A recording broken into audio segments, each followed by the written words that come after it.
Have you ever felt like you're in the wrong room? Have you ever felt like a fraud? Have you ever felt less than, rejected, or not smart enough? Have you ever wanted to quit something because you weren't seeing the success? Have you ever felt underqualified to take on a big project? If you answered yes to any of these questions, you may have experienced imposter syndrome. Imposter syndrome is the inability to believe that one's success is deserved or has illegitimately achieved as a result of one's own effort or skills. Imposter syndrome can paralyze us from walking into purposes that we were already designed for. When we come back, we will unpack the roots of imposter syndrome and the many ways that we can combat our inner critic. We'll be right back. You are listening to the Work Life Eubiosis podcast with your host, Charleston Edwards. If this is your first time here, welcome.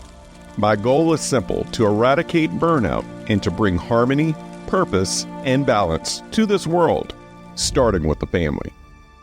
My hope is that this show and the story shared will provide encouragement and ideas that will be valuable to you on your journey to work-life freedom.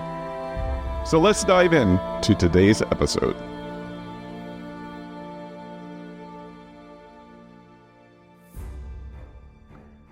Earlier this year, I read a powerful book called Raising Free People.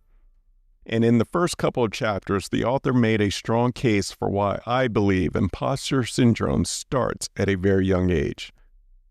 The author, Akilah Richards, tackles early childhood school wounds and how these wounds have deteriorated our communities. She spotlights the crisis of our public education, where, she quotes, where our kids are severely underdeveloped by the performance competition and one-upping that schools teach us to value.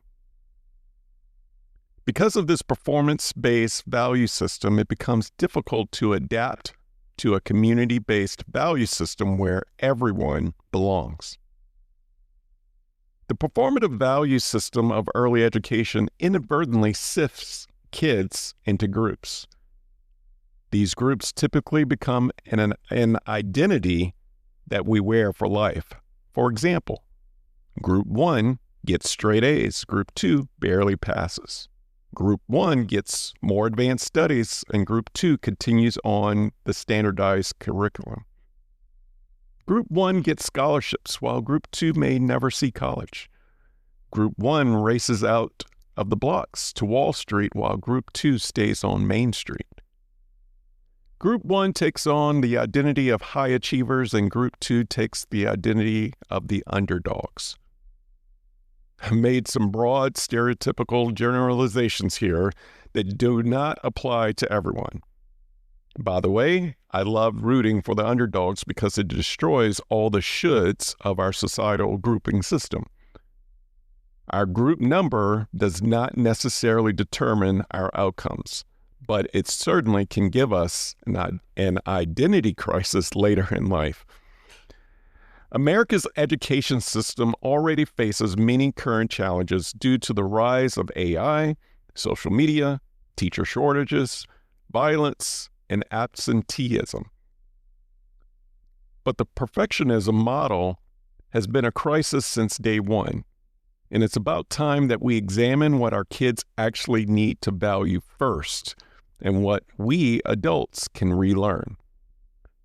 Richards makes a case throughout her book for unschooling our schoolish ways to help kids and adults alike embrace not only differences in our identity, but also our natural gifts to this world. This paradigm switch of what it means to belong would build better communities, improve human relationships, and break down our natural biases. Unknowingly, Richard's focus on healing school wounds is closely connected to how we can heal career burnout, imposter syndrome, and identity crisis. Richards also provides an antidote to freedom, And it starts by unschooling from our schoolish ways. No matter what group we have self-identified with in life, we can always look back and examine if our schoolish ways have anything to do with our view of belonging. It's no coincidence that most cases of midlife crisis are closely associated with our elementary school identity. Starting at a young age, our inner voices question where we rightfully belong. And the answer that our society usually gives us is the model of worldly success. From our grades, to the caliber of university, to the size of our home, to the size of our retirement account, this message is programmed in everything we consume. Our sense of belonging is typically identified by where we fall on that standard. We compete and we jockey for position on that ladder of success, and it becomes a way of measuring our life, our performance. When we start questioning everything from our position on the corporate ladder, we often become paralyzed with fear, although we know that something needs to change. My journey to questioning everything started in 2019. As I unpacked my burnout, I unpacked my identity. I realized that my identity was tied up in how I was labeled in elementary school. In turn, I was still trying to keep up with the group that I had been identified with 40 years earlier. So much so, I got burned out trying to keep up with someone that I wasn't really meant to be. As I started to heal, I had to navigate my confidence and my limited beliefs about belonging. A comment like, "Don't quit your day job," or "stay in your lane," aka stay in your group, would send me spiraling. I had to unmask my schoolish mindset ruthlessly, my group identity, and I had to run back to the core of who I was, which was neither group 1 or group 2 or any other group, but a child of God who is already loved, valued, and validated, regardless of what I have or have not achieved. I'm not alone. There is a crisis of burnout happening in our country as the numbers have reached a 6-year high, according to a study published by Forbes. With 66% of our workforce are currently experiencing burnout. This is an epidemic that is not being talked about enough. This epidemic doesn't just come out of nowhere. It's rooted. It's rooted in a societal value system that prioritizes perfection over purpose, grades over gratitude, success over service, profit over perseverance. However, there's hope in healing when we can unpack our true identities that are not linked to our grades, titles, or zip codes. There's even more hope when we can take our true identity and use it to see the value in and serve other people without seeing their grades, titles, and zip codes. This episode is brought to you by Own Your 5 to 9, an organization committed to freeing families of the rat race and burnout.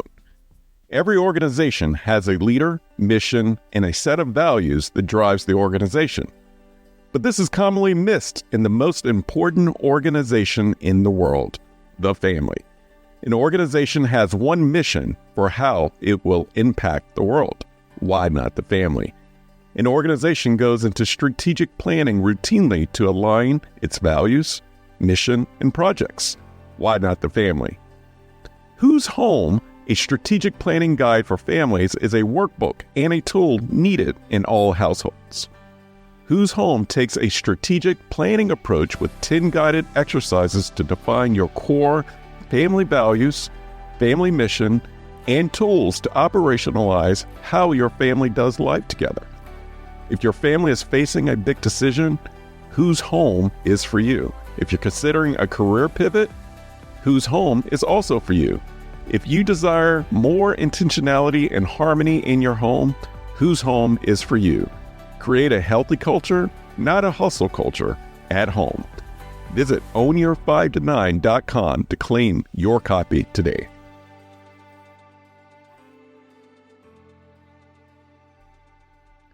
I'm raising young humans.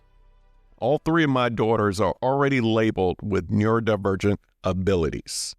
I use the word abilities to combat the systems of our world that views them as disabilities. Even with the latest news of Tylenol or vaccine schedules, it makes the A in autism feel like a scarlet letter. Society believes that they cannot thrive, and I'll be the first to say that this is a lie. Regardless of what has created neurodivergence in this world, children with special abilities are highly intellectual, talented, authentic, and just as valuable in the eyes of God as anyone else in this world. They are built to not follow the crowd. The goal in our parenting is to keep them from following the crowd, to remain authentic to who they are. Success will be unique to them, but it will be measured by the depth of how they see the world. Perhaps they will see a vast tapestry of unique and diverse contributors from Wall Street to Main Street. Perhaps they will know it's okay if someone doesn't go to college. Perhaps they will know if it's okay if you don't know basic algebra. Or it's okay if someone only has capacity to work 20 hours a week. Or perhaps that it's okay for someone to have a weird obsession with building Lego houses for their stuffed cat animals. Perhaps they will know it's okay if they want to wear their leotards and mismatched shoes to church. The point is, they don't need to pretend to be someone else. They don't have to pretend to have it all together. Nor do we. There's beauty in watching kids be kids, protecting their innocence, and keeping their view of success focused on their hearts, not what's in their hands. These lessons we teach our kids are also reteaching us adults. Pretending leads to burnout. The facades that we often wear to climb the ladder are just that, artificial matter. What matters is being authentic to who we are, embracing whatever makes us weird, strange, or quirky. This is authentic freedom.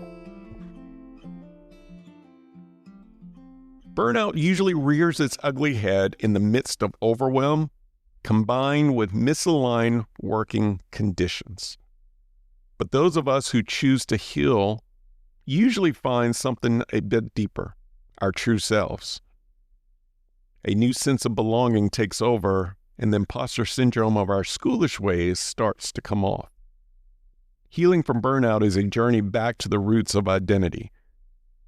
Identity work, the inner work per se, helps us unpack the origins of our Group 1 and Group 2 mentality. Identity work also unpacks what is most important to us, the passions or values that we have put in storage until burnout forced us back to our destined path. On the other side of burnout is freedom. Freedom to be who we were designed to be and serve those whom we were designed to serve. Freedom to release our limited mindsets and the confidence to get rid of imposter syndrome. And this is just the tip of the iceberg. On next week's podcast, I'm thrilled to have Dr. Dawn Baker, who will go even deeper on the topic of imposter syndrome and provide clinically proven ways to improve confidence. Dawn also has a confidence course on her Practice Balance platform that she will be discounting for all of you, so don't forget to tune in next week. Meanwhile, if there's anything that we can all do to combat imposter syndrome that is closely connected to this burnout epidemic, let me leave you with a few tips. First of all, let's question our schoolish thoughts. Look back at early childhood and do a thorough assessment of what you were taught about success, what group you identified with. Ask yourself what and where you would be if you were in a different group. Assess your current passions and examine whether you are investing any time in them, either at work or outside of work. And if there's a misalignment, it's going to be okay. Don't camp out in that place that was not meant for you. Number 2, strengthen the inner circle. We want friends who can speak truth into our lives, but we also want friends who will lift us up, encourage us, and pick us up when we fall. These friends will remind us of who we are, without all the letters, titles, and stuff that's attached to our names. Number 3, limit the comparison games. Social media is at the top of the vanity games. This place, no matter which platform it is, can steal our sense of belonging quickly. If you're triggered by what you see, welcome to the club. This just may be a sign to change your relationship with the platform or any other arena that does not accept you for who you are. Number 4, redeem rejection. Part of life is facing rejection. Someone will tell you no, or that you're not good enough, or not smart enough, or just fill in the blank of what bar you may have missed. Rejection is also the inability to see success when it appears that you're failing or falling behind. This can be crippling to confidence. Take a step back from that rejection and remember who you really are without the society's metric of success. Get back to your why, aka your passion, and take your eyes off the result. Remember that life is less about the results and much more fulfilling when we focus on the journey. Then lastly, face fears one small step at a time. When we all have a voice that oftentimes says, "What if?" Maybe you've buried a dream because of the schoolish values that you were taught. Maybe it's a hobby or a long-lost interest in another profession that you haven't given the light of day. If there's a space where you know you belong, that place that resonates with your soul at a deep, deep level, go for it. However, don't try to do it overnight.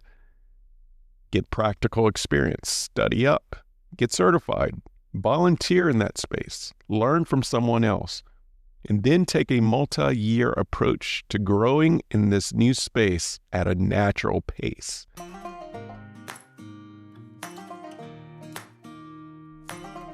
Sometimes when we do the inner work to reach a place of true belonging, we may realize that we are already in the right place and just needed a mindset shift.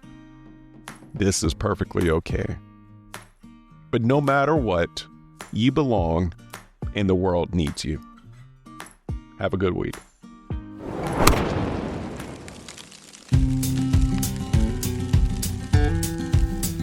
Thank you for listening to the Work-Life Eubiosis podcast, part of the work-life resources created by Own Your 5 to 9. I hope that you have found encouragement and a few ideas to strengthen your journey to purpose, freedom, and balance. Have you overcome burnout and found a new way of life? Millions around the globe are still at the risk of burnout and losing it all. And your story may be the one that sparks not only a dream, but action. Visit ownyour5to9.com for more information and submit your story. While you're there, join the Work-Life Eubiosis newsletter and receive additional resources weekly right to your inbox. If you enjoy this podcast, take time to subscribe, rate, and leave a review. Share it with a friend or loved one. Remember, the most important organization in the world is the family. Let's do our part to strengthen it. Thank you for listening.